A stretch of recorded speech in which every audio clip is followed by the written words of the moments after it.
बिस्मिल्लाहिर्रहमानिर्रहीम, अस्सलाम वालेकुम रहमतुल्लाहि व बरकातुहू। नेक्स्ट है हमारे पास पकड़ tool. Mouse left button hold रखें तो देखें यहाँ नीचे आपको पकड़ टूल मिलता है और इसको हम बाहर भी निकाल सकते हैं और यहाँ रख लेते हैं।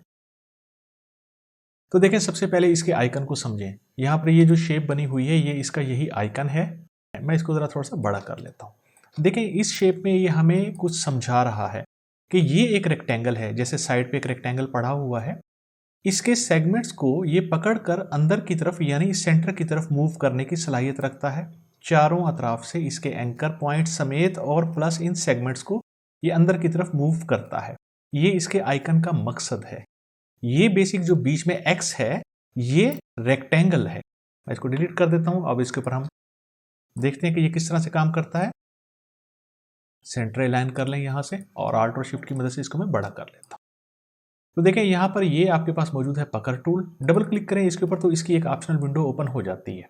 इसमें तमाम प्रॉपर्टीज वही हैं जो इसके साबका बाकी तकरीबन टूल्स में है। वही विड्थ, हाइट, एंगल, इंटेंसिटी का भी अब आप सबको अच्छी तरीके से अंदाजा है। पकड़ ऑप्शंस क्या है, detail, simplify, show brush size, select करें, अनचेक करें, ओके। अब देखें ब्रश गायब हो गया। कीबोर्ड से एंटर प्रेस कर दें तो भी ये ऑप्शनल विंडो ओपन हो जाती है। मैं यहाँ शो ब्रश साइज पे दोबारा से चेक लगा देता हूँ और यहाँ से इसका साइज चलें हम विड्थ और हाइट 200 बाई 200 पिक्सल में कर देते हैं। ये ब्रश साइज इसका वापस आ गया।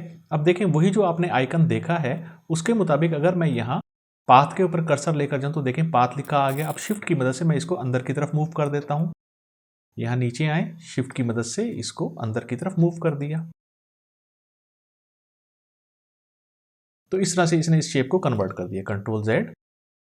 अब यही नहीं कि ये शिफ्ट की मदद से सेगमेंट को या एंकर पॉइंट्स को अंदर की तरफ मूव करेगा। आप शिफ्ट की मदद से या बगैर शिफ्ट के भी इसको बाहर मूव कर सकते हैं।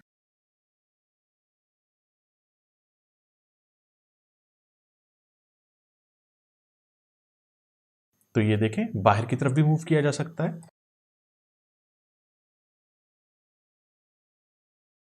दोबारा ले लें इस टूल को, डबल क्लिक करें इसके ऊपर तो ऑप्शनल विंडो की बजाय अब अगर आप यहाँ से विड्थ और हाइट चेंज नहीं करना चाहते, ओके कर रहा हूँ। आपको पहले मालूम है, साबका टूल्स में पढ़ चुके हैं, आल्ट का बटन होल्ड रखें। इसकी विड्थ और हाइट आप इस तरह से बढ़ा सकते हैं। अब अगर आप शिफ्ट का बटन प्रेस कर लें तो विड्थ और हाइट प्रोपोर्शनली छोटी या बड़ी होगी। तो मैं ये चाह रहा हूँ इस रेक्टेंगल से इस ब्रश का साइज थोड़ा बड़ा हो जाए। अब देखें मरकज में आ गए, सेंटर में आ गए, सेंटर लिखा हुआ आ रहा है। और अभी इस वक्त हमारा ये जो ब्रश है ये बाहर निकल रहा है इस रेक्टेंगल से, इस क्यूब से। अगर मैं यहाँ पर एक मरतबा क्लिक करूं तो देखें इसने इस शेप को इस तरह से कन्वर्ट कर दिया। मैं इसको बाहर निकाल देता हूं। अब देखें हमने इसको सिंगल क्लिक किया तो इसमें यह तब्दीली आई। डबल क्लिक करें इसके ऊपर और अब की बार मैं इसकी इंटेंसिटी को कर देता हूं यहां से 100, ओके। और अब जस्ट एक सिंगल क्लिक करूंगा तो ये देखें इसने बहुत स्पीड से काम किया।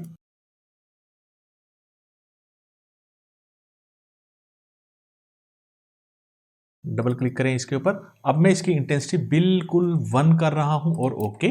अब एक सिंगल क्लिक करूंगा और आप चाहें तो इस पर माउस लेफ्ट बटन होल्ड रख सकते हैं। जहां आपको मुनासिब लगे वहां अपना हाथ रोक लें, माउस लेफ्ट बटन रिलीज कर दें। अब मैं होल्ड करके बैठा हूं तो देखें ये खासे स्लो अंदाज में काम कर रहा है। मुझे यहां ये शेप चाहिए तो मैंने माउस लेफ्ट बटन रिलीज कर दिया। अब की बार इसकी हाइट की बजाय विड्थ में थोड़ा इजाफा कर लेते हैं और यही सिलेक्ट किया और यहां से हम इसको एक मरतबा रीसेट कर देते हैं। चलें और हाइट में चलें, इसकी कर देता हूं 200 और अब देखें कुछ इस तरह से हो गया।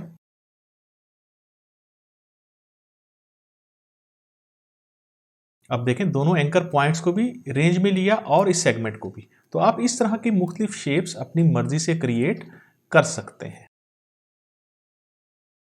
नेक्स्ट हमारे पास ये कुछ रेक्टेंगल्स हैं। अगर आप चाहें तो इनको ग्रुप या अनग्रुप भी कर सकते हैं। अलग अलग कलर स्कीम है इसके अंदर। मैं जेड जूम कर रहा हूं यहां से और डबल क्लिक करते हैं इसके ऊपर। इस सारे को हम एक मरतबा रीसेट कर देते हैं, ओके। ब्रश साइज मुझे थोड़ा इससे बड़ा चाहिए तो आल्ट और शिफ्ट की मदद से मैं इसका साइज थोड़ा बड़ा कर लेता हूं। पहले आल्ट प्रेस कर लें, उसके बाद हम आगे चलते हैं। तो कंट्रोल के साथ कंट्रोल बटन होल्ड रखा, इस सब्जेक्ट को सिलेक्ट किया। जैसे ही कंट्रोल बटन रिलीज किया दोबारा से ये पकड़ टूल में कन्वर्ट हो गया। यहाँ पर इसके सेंटर में आए और माउस लेफ्ट बटन होल्ड रखें तो देखें इसने इसको इस तरह से तमाम एंकर पॉइंट्स को इकट्ठे जोड़ दिया। और एक चीज़ देखें कि जितना एरिया हमारी रेंज में था वहीं से ही इसने सेगमेंट्स को मूव करना शुरू किया। Control Z. मैं ये चाहता हूं कि ये इस जगह से यहां से मूव करना शुरू करे और तमाम एंकर पॉइंट्स को एक साथ इस मरकज पर इकट्ठा कर दे। तो आपको साफ जाहिर है कि इस ब्रश साइज को बड़ा करना होगा। मैं आल्ट और शिफ्ट की मदद से इसका साइज बड़ा कर लेता हूं। अब देखें यहां तक एरिया हमारी रेंज में आ रहा है तो यहां से मैं माउस लेफ्ट बटन होल्ड रखता हूं। ये शेप मुझे चाहिए थी, स्पेस बार, और स्पेस बार होल्ड रखा हुआ, हैंड टूल एक्टिव हो गया, स्क्रीन को मूव किया, स्पेस बार जैसे ही रिलीज किया दोबारा से हम पकड़ टूल में वापस आ गए और यही एरिया हम यहां चाहते हैं तो यहां से ये कन्वर्ट हो गया। कंट्रोल के साथ इस शेप को सिलेक्ट कर लें और इसको सिलेक्ट किया, माउस जैसे रिलीज किया दोबारा से पकड़ टूल में कन्वर्ट हो गया। तो यही काम हम इसके साथ करेंगे। ये हो गया। डायरेक्ट सिलेक्शन टूल ए और इसके एंकर पॉइंट्स में शिफ्ट की मदद से थोड़ा सा आगे करना चाहता हूं, V, control 0 fit artboard to window. तो ये आपके सामने एक ऐसे है जैसे कोई टॉफी की पैकिंग हो। तो कहने का मकसद ये है आप अच्छे अंदाज में इसको यूज कर सकते हैं, इसको मुकम्मल कर सकते हैं, कर लें।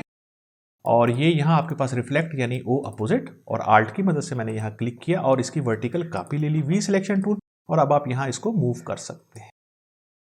तो अब आप पर डिपेंड करता है आपने इस टूल को कैसे इस्तेमाल करना है, किस तरह से इस्तेमाल करना है, शेप्स कैसी बनाना चाहते हैं। तो ये फ्री टूल है, बिल्कुल आसान है, इजी है और अच्छी अच्छी शेप्स बनाने में मदद देता है। उम्मीद है ये क्लास आपको समझ आई होगी पकड़ टूल के हवाले से। वीडियो पसंद आई हो तो लाइक, शेयर और सब्सक्राइब जरूर कीजिएगा। दुआ में याद रखिएगा, अपना बहुत बहुत ख्याल रखिएगा। अस्सलाम वालेकुम रहमतुल्लाहि व बरकातहू।